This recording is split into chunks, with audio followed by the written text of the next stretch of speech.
So the Rumble CEO is a guy named Chris Pavlovski. I've spoken to him briefly. Seems like a nice guy. Let me find the. He received a letter from the UK Parliament, and we are going to look at that letter first. And then we are going to look at their response. All right. Sounds like a good plan, I hope. Go away to that. Let me make this bigger, giggity. Oh, it doesn't. I hate zooming in on Twitter. It doesn't actually work. All right, so here we go. All right, so this is from the Culture, Media, and Sport Committee from the House of Commons in London to Chris Pavlovski, the chief executive officer of Rumble, by email, of course. Dear Chris, I'm writing concerning the serious allegations regarding Russell Brand in the context of his being a content provider on Rumble with more than 1.4 million followers. And by the way, that's amazing.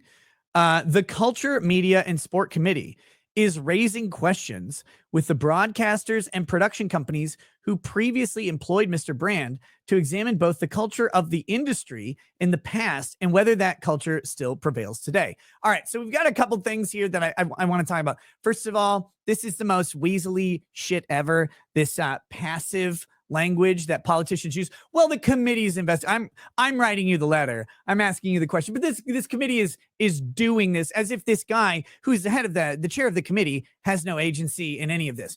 But so, all right, fine. You're doing this this endeavor. Rumble doesn't employ Russell Brand in the past. It's not a previous employment. They certainly didn't have any relationship with him at the time that these allegations occurred. Rumble probably, I believe, has a contractual relationship with him now. I think that was announced, right?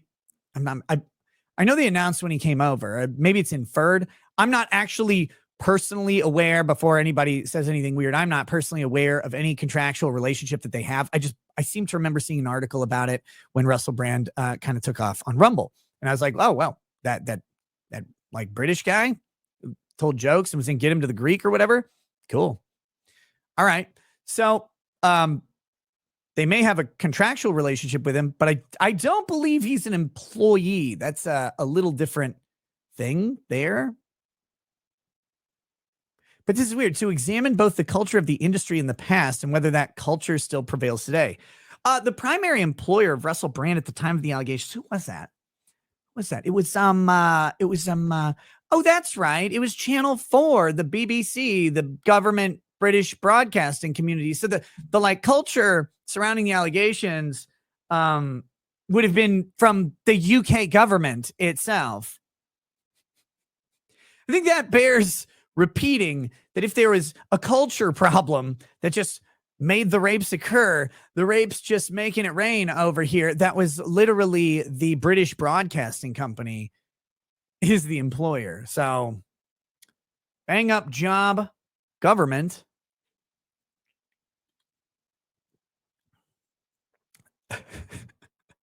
So let's go to the next one. However, we are also looking at his use of social media, including on Rumble, where he issued his preemptive response to the accusations made against him by the Sunday Times and Channel 4's dispatches. Wait a minute. Is he not allowed to utilize social media to make a statement about accusations of criminal activity and socially disgusting activities? Is he not allowed to utilize social media for the purpose of social media, which is to talk about literally anything, including yourself? Is that against the rules, Britain? Is he supposed to just roll over and take it? Is that the issue here that he's supposed to do? What's the model? What's the model we're supposed to follow? We're supposed to just, well, sorry, you've been accused. You can't talk about this on social media. That'd be crazy. Why would you think you get to say anything? Just fantastic. While we recognize that Rumble is not the creator of the content published by Mr. Brand, do you know that actually? I mean, if they employed him, then it would be, but we are concerned that he may be able to profit from his content on the platform. Why are you concerned that he may be able to profit?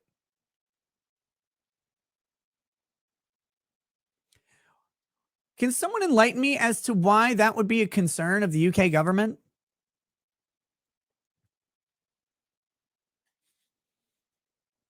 By what right do you question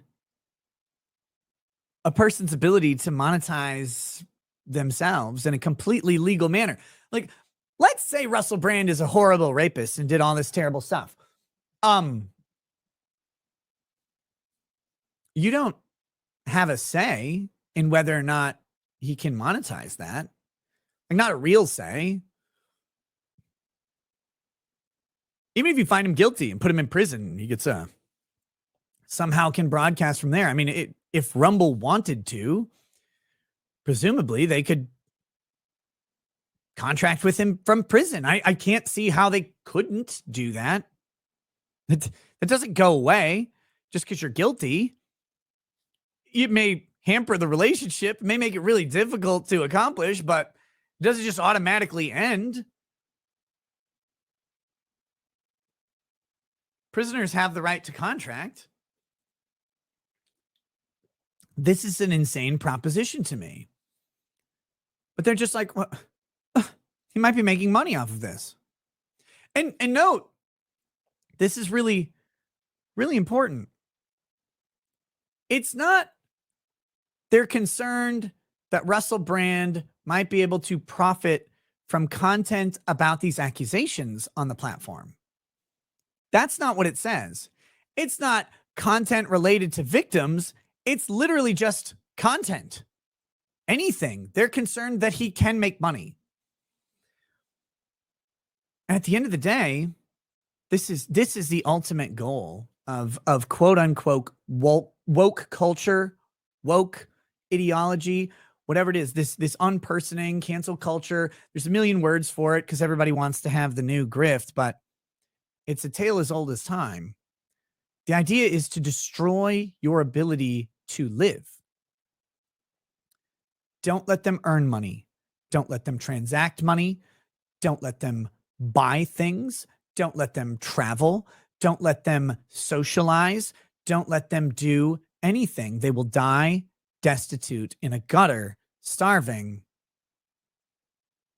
The state will take ownership of whatever they have as they are increasingly unable to pay. They'll take ownership of their children. And everybody will smile and pat themselves on the back for the great job that they did destroying the bad man or a woman. But that's how it goes. And they would prefer this method. This method is better because they don't have the risk of losing. They don't lose in court. There's not a sheet of paper that says, I didn't do this, jury acquitted me, that they can at least show to someone that say, all this is bullshit. If it stays on social media, if it stays in a newspaper, if it stays where information can be curated, controlled, distributed, if a person can be socially ostracized from everything, if it stays in the realm of never having to resolve a fact, then they always win.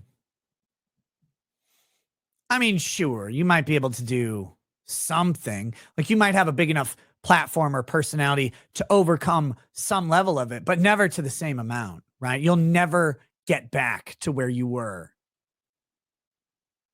because that's the goal. And you and your paycheck and your business. I've been talking about this for years. They've been trying to do it through banks and payment processors. They can just stop you from buying food. What else would they ever need to do? What due process would they ever have to give? None. Remember that some of this is coming from, of course, Channel 4. That's from the government. In the US, we would presumably have big problems with that, but I don't know if that's actually true. We should. But here we go. We would be grateful if you could confirm whether Mr. Brand is able to monetize his content, including his videos related to the serious accusations against him. Again, irrelevant. If so, we would like to know whether Rumble intends to join YouTube in suspending Mr. Brand's ability to earn money on the platform. Fist yourself. You can't spell cuck without the UK. Fuck off. We would also like to know what Rumble is doing to ensure that creators are not able to use the platform to undermine the welfare of victims of inappropriate and potentially illegal behavior. Notice that really important and inappropriate. That's the Karen mantra. And potentially illegal behavior. This isn't relegated to crime.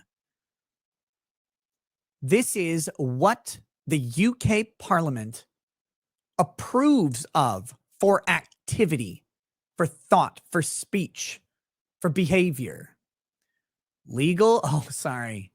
You read the rule book and you followed it, but you didn't know what we actually wanted. We wrote down some rules to give you an idea, but they go farther than the rules, right? Like, you see the rules and you got to infer what the next step is.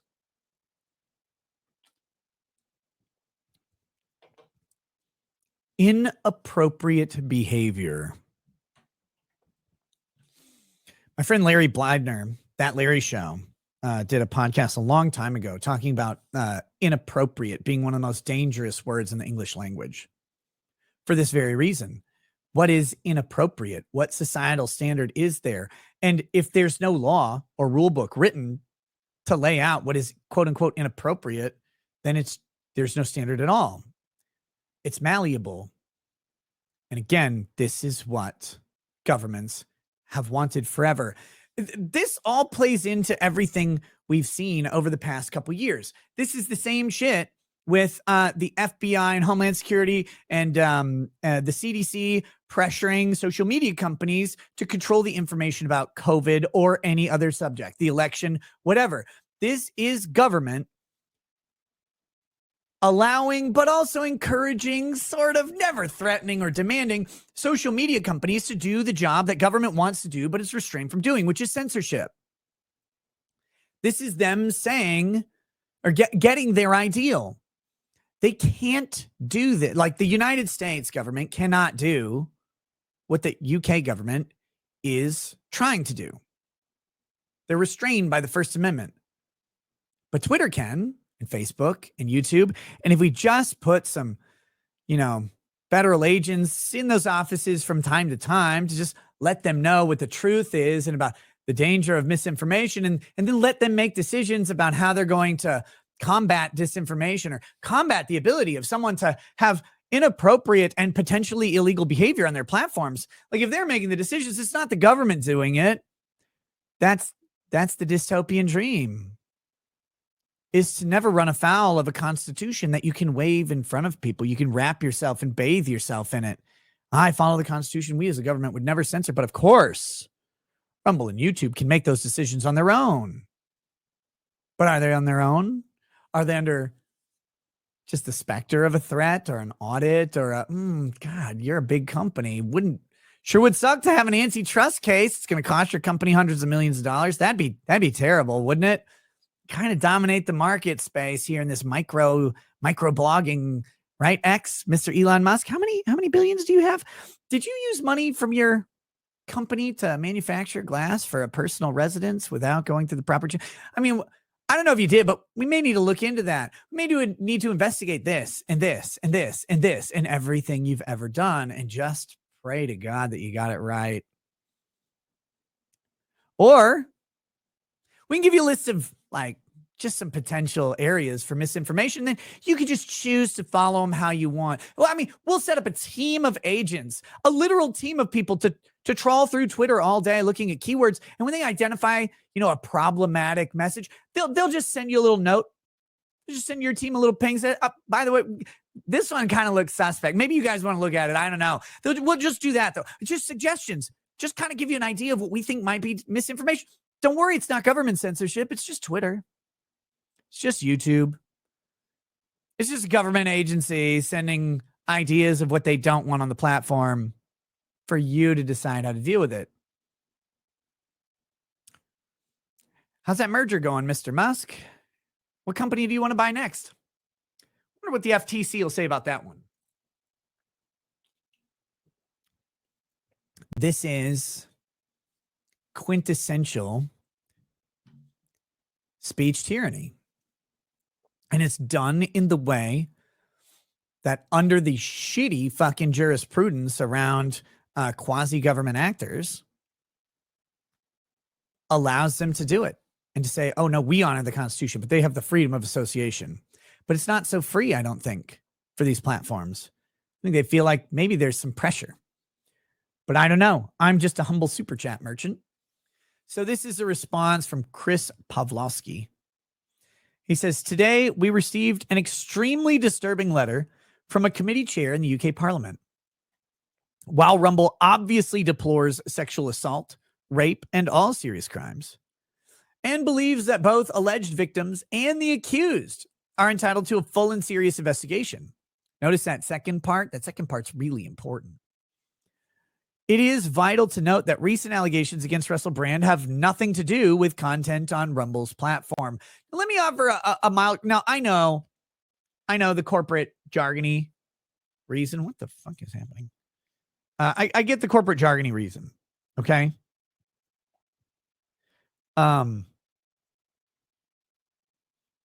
That they're saying this. But let me be very clear. I don't care if allegations do have something to do with the platform. As long as they're allegations, they're allegations. It's alleged. Alleged.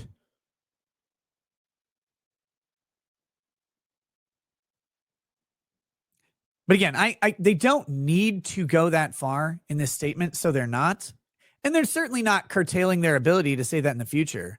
But in this one, I just want to recognize that allegations do not equate to bad behavior.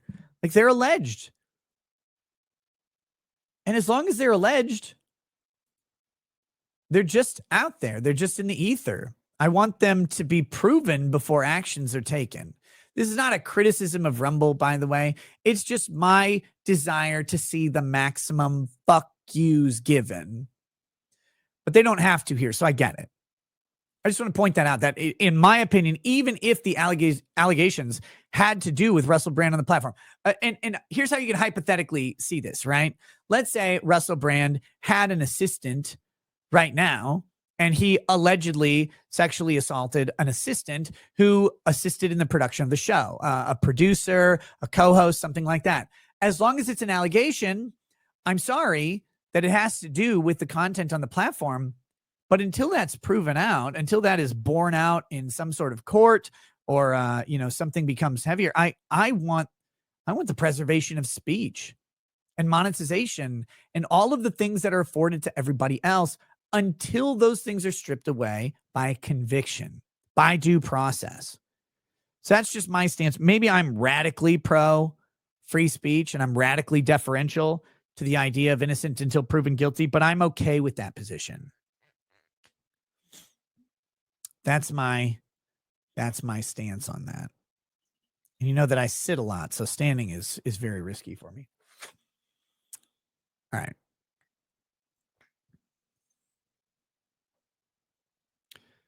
People are talking about the online safety bill. I'll take a look at it. Maybe we'll talk about it tomorrow in the UK. So back to this, though. Just yesterday, YouTube announced that based solely on these media accusations, it was barring Mr. Brand from monetizing his video content. And this is actually really critical. My understanding is that none of these women came forward at all. It's that the media decided they needed to look into, quote unquote, look into Russell Brand. And they went and tracked down tons of women that he's been affiliated or associated with in some capacity. And some of them answered and said, oh, yeah, I had a weird experience with him. But not that they were actually looking to proactively do something randomly 20 years later.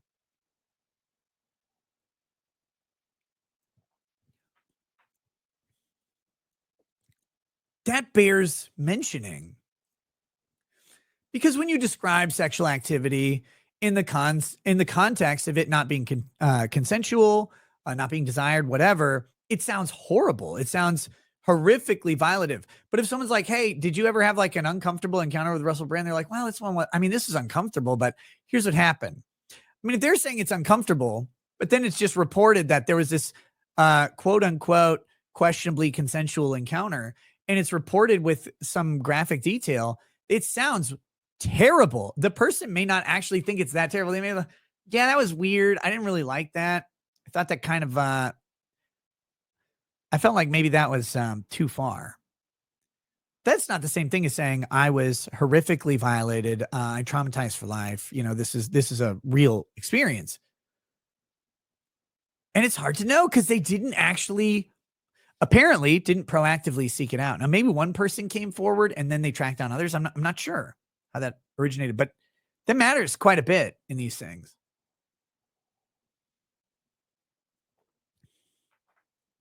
So who knows?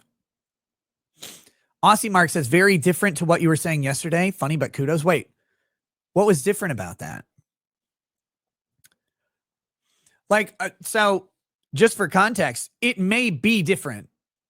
I don't remember specifically what I said, but the context that it might be different is that, admittedly, I read more detail about the accusations today. I started off with that. You may have missed it. That's okay. But if my opinion is different than yesterday, then it's probably because it's changed. But I don't know. I don't remember the specifics of what I said. You know, I babble a lot. So, or maybe you're talking to someone else. Not sure.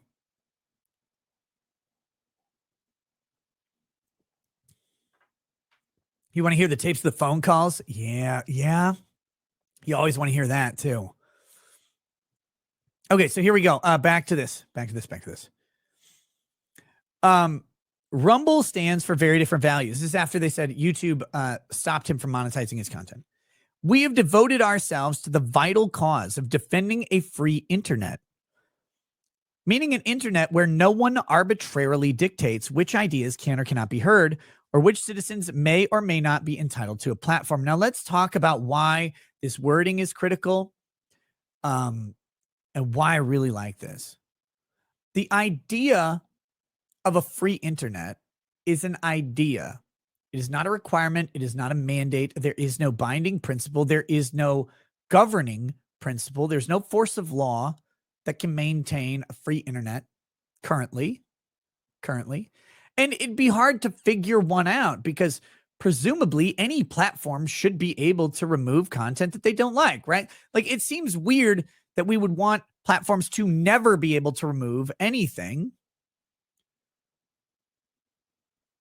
The question is, under what circumstances and what recourse do people have? The problem is not with the removal of content in practice. And now in concept, for me, it is.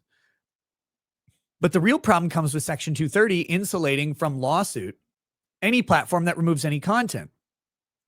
If you have an agreement to abide by rules on a platform that then lets you monetize as long as you follow the rules, and they arbitrarily individually determine that you violated the rules, and then they delete your ability to earn income, which you may be relying on with an ongoing business relationship, and you're not able to sue to resolve the dispute over whether or not you violated rules, whether or not you were in breach of contract. In every other business interaction that you would have, other than these adhesion contracts, end user license agreements that are out there, you would have the ability to bring it to court and say, I didn't do the thing. I didn't fail to deliver at this time. I did not deliver an insufficient product. I did not do the thing that they're saying is in breach. I paid, I did whatever. Here's the receipts. Here's how I did not violate it. And here's the clear expression of the rule or the agreement. We're both in the thing. You don't get to do that. Section 230 says, nope, They're insulated entirely. They can move to dismiss based on their ability to have whatever they want on the platform. Whether or not, and it's important to note that the end user license agreement, your right to use YouTube or Rumble or anything else, is you agreeing that you will follow these rules. And so long as you do, they will provide you access to monetization and other things. They just also have the ability to arbitrarily and individually and consequently unquestionably state that you did violate the rules with no appeal process and no appeal to some other authority to say, hey, we had an agreement, we have a contract, and they're not holding it up. I want you to enforce that contract because this caused me significant financial distress. There's no judge you can go to because of Section 230. That's the problem. There is no resolution. There is no combating it. YouTube says Russell Brand did something and is no longer able to monetize. Did Russell Brand violate YouTube's monetization policy somehow? No. Where did he do it? An allegation from 20 years ago surfaces, and now he's violated something? What did he do to violate the contract after signing it?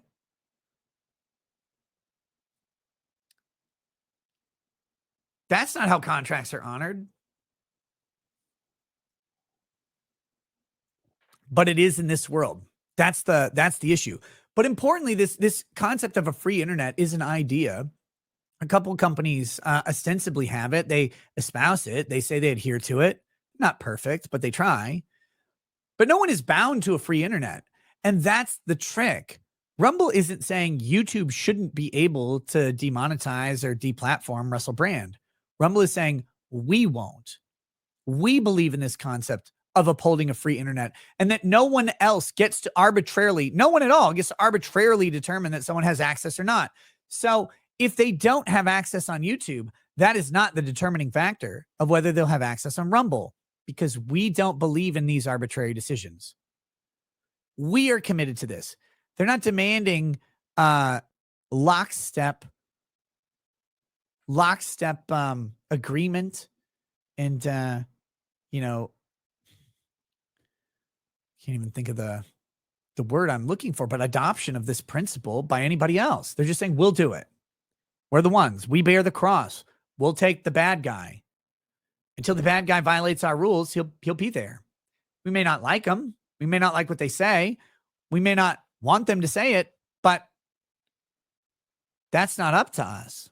It's not on us either. We're not saying it. They are. And as long as it's within our rules, they can say it, no matter how much we disagree. But they're not trying to force YouTube into that, or Twitter, or anybody else. That's the concept. That is the free market principle that says we will uphold this moral principle that we believe in, the freedom of speech. And that is why I like this letter so much.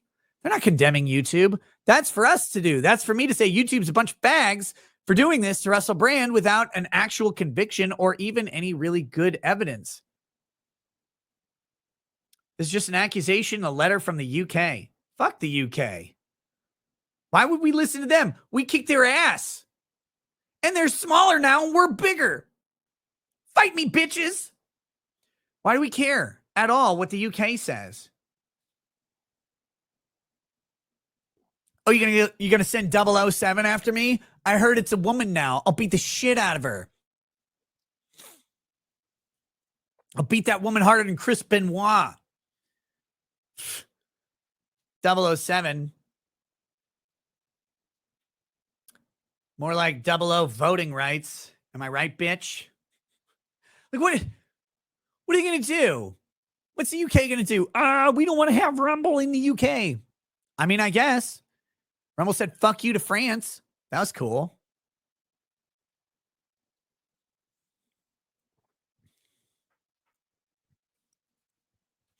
But this is the idea. They're not demanding some action. They're not demanding anybody else adhere to the principle. They're saying, we'll adhere to this principle to our maximum ability. And until we get some actual stuff on this, we're not comfortable with that. Sorry. I know you wanted to control us, but you fucking can't. That's great. Fantastic on that response. We regard it as deeply inappropriate and dangerous that the UK Parliament would attempt to control who is allowed to speak on our platform or to earn a living from doing so. I agree. And reminder that Rumble is not a UK company. Rumble was a Canadian company, and I believe now they're primarily a US company. They moved their headquarters to Sarasota, Florida, if I'm not mistaken, or they're in the process of it. But I think they nailed that down. I think they're a US company now. Singling out an individual and demanding his ban is even more disturbing, given the absence of any connection between the allegations and his content on Rumble. And I will simply say this, that I further would state, and Rumble doesn't have to, I will further state that singling out an individual with allegations at all, whether or not they have connections to the activity on Rumble or not, is thoroughly inappropriate for a government to do. Fuck you, government. You're the government. If their actions are not legal, charge them. The government does not get to say what is appropriate. The government gets to say what is legal, period. The government is not the moral busybody of the planet. We all have one in our lives. Usually it's someone we can't fucking stand. That is the moral busybody who tells us what is appropriate, and we get to tell them, hey, fuck you, bitch. Nobody cares. Your cookies are shit. That's what we get to say, because that's all you get to do to someone who says you're inappropriate. A government says legal or illegal, absent moral judgment. They don't get to make them, because you don't have to follow the morality of your government.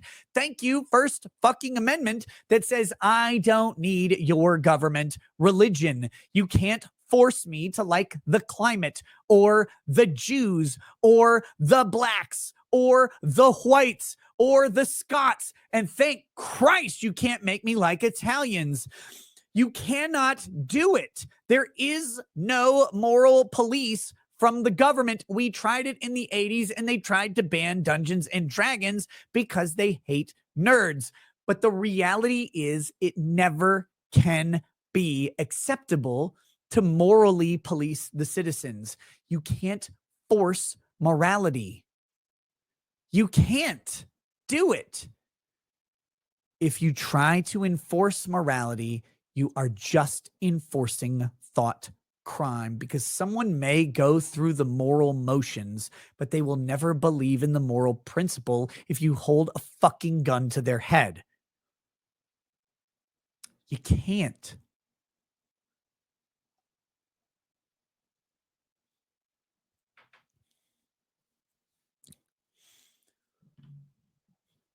That's why it's inappropriate for government to do this, because government does everything with the threat of a bullet. Every activity. Oh, Rumble's not, well, Rumble may have employees in the UK. Are they going to get arrested? Okay, go, oh, well, we don't like this inappropriate behavior, so they show up and arrest the Rumble employee, seize their computer. What if they resist? It's a bullet. It's always a bullet. Bullet, a tank, a plane, a drone, napalm, whatever it is. That's the extent of a government rule. That's why it's only legal or illegal. That's why it's never moral. I don't like the music you listen to. It says things about women that I don't like. Too fucking bad, bitch. Get your hoe ass out of here before I slap it like it wants, right? Oh, sorry, you get a bullet. You get a bullet. You get a bullet. You get a bullet. You're selling CDs that I don't like. NWA says fuck the police. Oh, you get a bullet. You get a taser. You get a dick in the mouth. You get a nightstick in the ass. By the way, that happens with frequency. You get these things because we don't like your moral position, not because you violate the law. That can never be allowed. That is always a crime against humanity. And the people who try to enforce it should be prosecuted as such, including this weirdo from the UK. I don't know who prosecutes him. I have no idea. But someone should, on principle alone. Also, for being a member of UK Parliament, gay. And let me just call out a friend of mine, Sargon of Akkad. You tried to be a member of the UK Parliament. Gay. That's it. I love you, Sargon. All right, here we go. Back to this. We don't agree with the behavior of many Rumble creators, probably me, but we refuse to penalize them for actions that have nothing to do with our platform. Just don't penalize them for allegations. Wait for proof. That's it. Although it may be politically and socially easier for Rumble to join a cancel culture mob, and it would, but it would also be their death. It would be easier, but it would be their death. Doing so would be a violation of our company's values and mission. We emphatically reject the UK Parliament's demands. And this is critical. So, like, on one hand, it is way easier for Rumble to just, oh, shit, he assaulted women or whatever, gone. Look, he can prove his innocence. These allegations go by the wayside. We can get him back. That'd be easier. Rumble would also die because that is their lifeline. That is their lifeblood. That is what makes the company better than the alternatives. That is the appeal of Rumble. If they compromise those principles, they'll die. And Rumble, you know this. If you compromise those principles, why would anyone choose you over YouTube or Twitch or Kick or anybody else? You know this. That's why I respect Rumble for this decision. But it would be easier. Now, think about it. What if the UK comes up with a resolution? Sorry, Rumble supports predators. We're not going to allow them to exploit victims on their platform in our country. We will block Rumble. That's not out of the question here. They block, countries block TikTok. People wanted the U.S. to block TikTok. I'm like, don't do that. Like, no, they're China spy. Don't do that. Don't set this precedent. Do not set this idea that the U.S. just gets to determine what social media is acceptable and what isn't. Please don't do that. I know you don't like it. I know it's Chinese spyware or whatever. I got it. Don't do it. Rumble faces a very real idea that the UK could prevent them from reaching their UK audience. And sure, you can get around it with a VPN or whatever, but are people going to? They'll just go to YouTube. They'll just go to Twitch. They'll just go wherever. Because people always take the easiest option. And VPNs may be easy for you. They may be normal for you. You may be like cool, elite, dark web user or just cool, elite, I don't want to pay full price for Steam games user or super chats or whatever it is. But most people are not. Most people are not tech savvy. Most people are not security savvy. Most people are not aware of what VPNs do. A lot of people don't have great internet, and a VPN and the delay that it causes could really fuck with their ability to just watch a video. And all they want to do is sit in their fucking bed and click on Rumble or YouTube or whatever and just watch the video rather than having to sign in and pretend they're from Azerbaijan or whatever fucking country it is. It's really easy to say, oh, everybody will just use a VPN. The practicality of how companies and consumers operate, it's not even an 80-20 rule, guys. It's a 95-5 rule. The 95% will ignore the extra step because it's just so fucking irritating when you're tired after a long day of work. I've talked about this over and over with how payment processors will eventually attempt to control individual businesses by saying, look, if you even accept cash, we won't bank with you, and we will say that you can't bank with other banks. You're like, oh, just carry cash, just carry crypto, just carry Bitcoin. Those companies will not do the hard step of hiring someone to manage all of the alternative payments that they'll need to service their customer base. They won't do it because 95% of their customers won't do it either. It's literally one guy that they're targeting, and they'll go, you know what? It's fucking easier if we just don't take this guy's money. Even if you wouldn't, that's how everybody else acts. And if you don't believe that, just ask your friends how many things they would do to pay for groceries rather than just going to another store or just slapping their phone on a fucking NFC payment. That just also scans their Facebook, or just also checks for racist words in their Twitter. That's it. Ah, shit, I got to link up my Twitter to pay for groceries. I mean, I guess. They'll do it. They'll do it 10 times out of 10. They'll do it 95 times at least out of 100.